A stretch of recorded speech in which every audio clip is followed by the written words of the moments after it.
all we came to be happy again.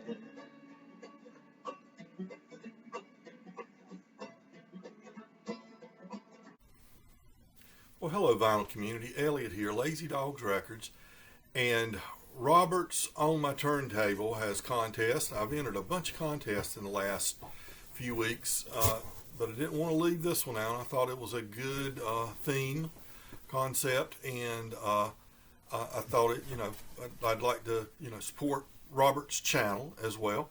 He's over 700 subscribers, so he did this contest, and it's five albums that influenced you as a teenager. So I will tackle that at this time. I was a teenager. I was born in 1958, so I turned 13 in 1968 plus 3, 71, late 1971. And so here we go. 73, I think. This album came out, and Almond Brothers and Sisters. Of course, this is after all of the tragedies had befallen the Almond Brothers, one of the great bands, American bands, or bands in general. I love this cover. These are relatives, children of members or nieces or nephews of members of the Almond Brothers. And this album came out when I was around 13 years old, 14 years old, I suppose. And I can remember hearing it at a certain location and, being struck by it. Ramblin' Man was rising up the charts very quickly, was a big hit. And that was my real major introduction to the Almond Brothers band. And how did this influence me? Well, this is just a great album. I think there's only 7 songs on here, but every one is just wonderful. And even if you say, oh, Rambling Man, I've heard that a million times, I don't have to hear that again.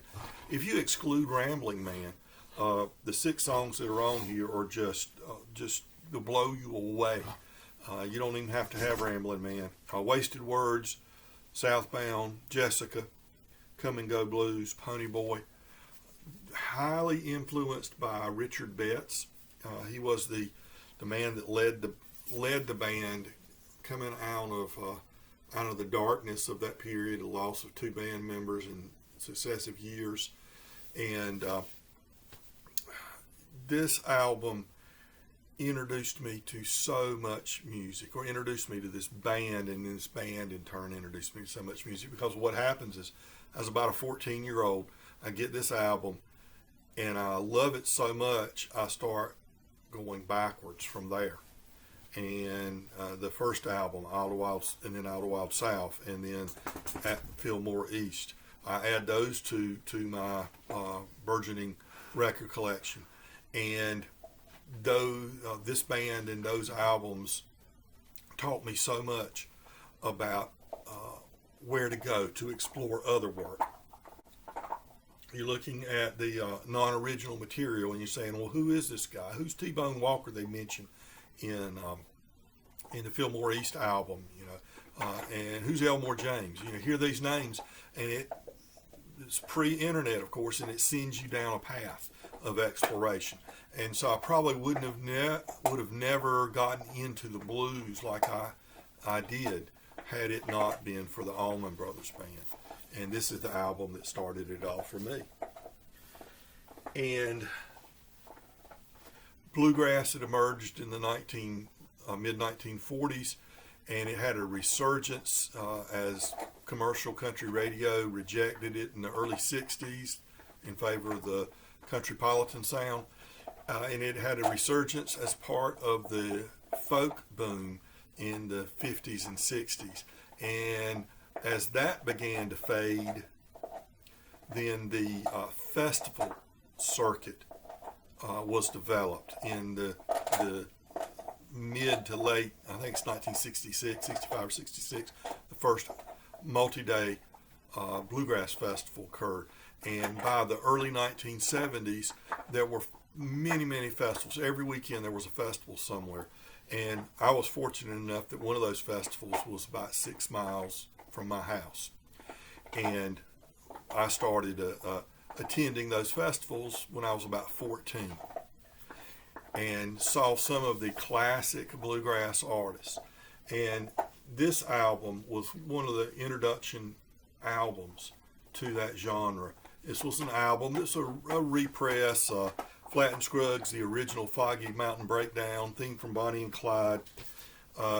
Nothing special about this album. It's just a Flat and Scruggs album, but you really get the feel for what bluegrass is all about with this album. And this would be one you would have, as a repress, you would have been able to pick up a little bit cheaper than a brand new album. And so it, as is often the case on a limited budget as a kid, you gravitate toward the cutouts and the reissues and things like that might, instead of being $3.99, might have been $2.99 or $1.98 or something like that. But here you get, Foggy Mountain Breakdown, Cora's Gone, Rolling in My Sweet Baby's Arms, Doing My Time, classic Flat and Scruggs, pure bluegrass. And so that album and attending those festivals did a huge amount of influence on where my musical tastes were directed and where they were heading. And then, let's see, and then when I was a junior in high school, I'd always been a country music fan, along with rock and roll and stuff, but it wasn't cool, to be a teenager and to be into Loretta Lynn and Tammy Wynette and George Jones and things like that. So this album came out in my junior year in high school, and this was a huge album. It created a mystique. It made it legitimized for a younger audience with this whole outlaws thing. Rolling Stone magazine started writing about it and things like that. But this gave us a legitimacy, and people my peers that never would have listened to anything country, suddenly they were all on board, because all this is an album.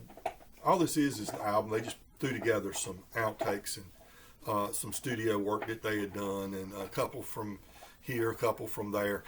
They've been working in Tom Paul Glazer's studio.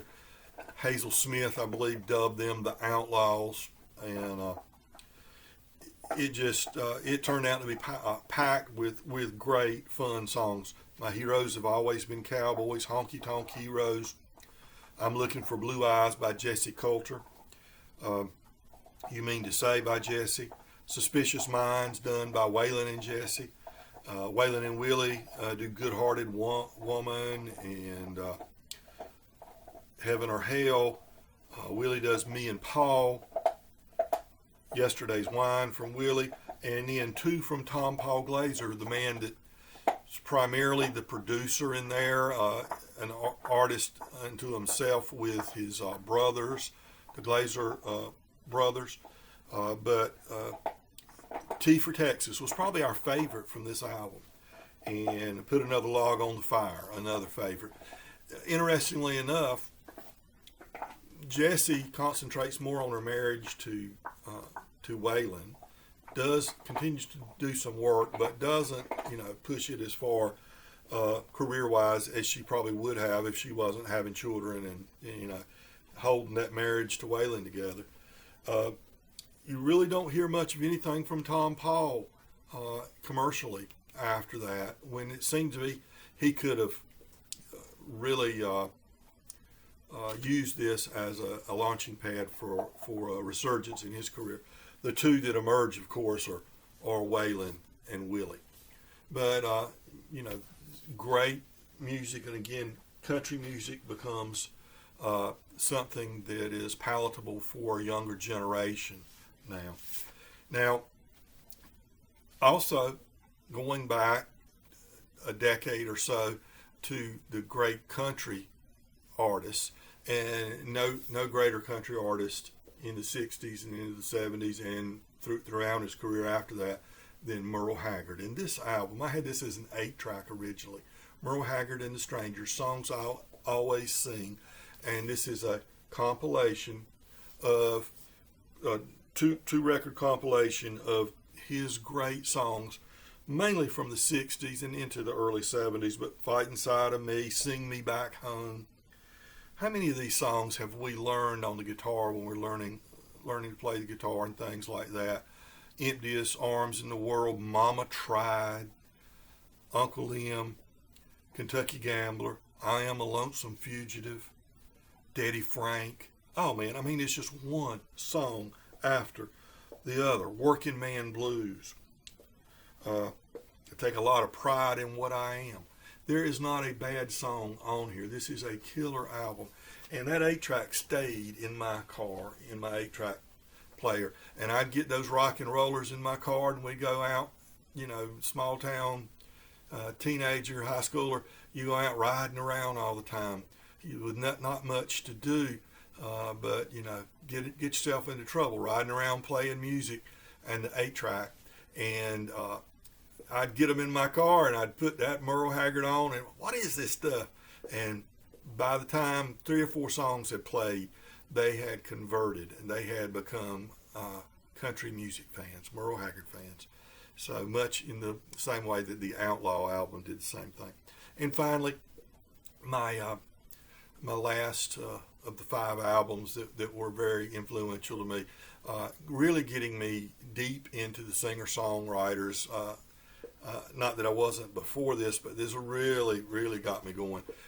Went over to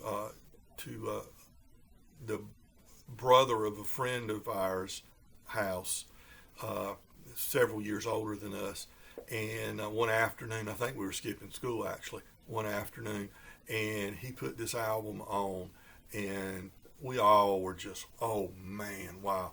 And that was John Prine. And it was this album that came out in 76. So I was a junior in high school at that point. The Best of John Prine, Prime Prine. And this has got, Sam Stone. It's got Please Don't Bury Me. It's got Grandpa Was a Carpenter, Donald and Lydia, Hello in There, Come Back to Us, Barbara Lewis, Hare Krishna, Beauregard. The best title of any song ever. And the one that, of course, Illegal Smile, of course, and the one, of course, that we wanted him to play over and over again. We would just get such a kick out of it was Dear Abby. Okay? And so that really influenced me when it came to really get into the lyrics. Not that I hadn't already listened to some Bob Dylan and things like that, but as much as I like Dylan, Dylan is not nearly as accessible as an artist like John Prine. But so really heavily into singer-songwriters. So there are 5 albums that really influenced me in my musical tastes for the rest of my life. And will bid everyone adieu, but first I want to remind you all, remember, be kind to your neighbors, because we're all neighbors.